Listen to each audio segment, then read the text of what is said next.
Ce drôle d'insecte qui bourdonne dans la boule du radome, c'est un drone équipé d'une caméra. Ok, c'est bon, on a le plan. Vas-y, on peut revenir. À la manœuvre, Laurent et Cyril, deux Vendéens dont l'entreprise est spécialisée dans ce genre de tournage. Mais pour l'occasion, il a fallu aménager l'engin.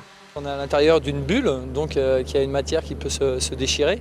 Et donc on a développé cette petite grille en fait en carbone qui est très légère et qui nous permet justement d'éviter, si jamais l'aéronef venait à taper le bord de la structure, ce qui n'arrive pas normalement, on a quand même prévu au cas où ce système de sécurité pour éviter de percer la bulle.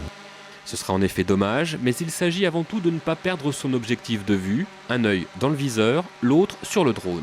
Vu que les lunettes me laissent un champ de vision libre, ce que vous voyez en fait elles sont transparentes, et donc j'ai toujours la vue sur l'appareil pour la sécurité, et donc la caméra ici donc, qui me renvoie la vidéo pour le cadrage, améliorer le cadrage. Aujourd'hui, il filme Jean-Pierre Collin, l'une des chevilles ouvrières du centre de Pleumeur-Baudou, car au cœur de ce documentaire consacré aux 50 ans du radome, c'est l'humain qui va primer. Ce qui m'intéressait, c'était l'aventure humaine, en fait. Ça n'a jamais été traité. En fait, l'axe a toujours été technique, alors que moi, ce qui m'intéressait, c'était de traiter cette histoire à travers le témoignage de tous ceux qui l'ont vécu. Aussi bien les ingénieurs, comme M. Collin, que les techniciens, que les ouvriers qui ont participé à la construction de ce radome. Le radome n'aura ainsi mis que 9 mois à sortir de terre. 9 mois, c'est aussi le temps qu'il vous faudra patienter pour voir le film et les images butinées par le drone.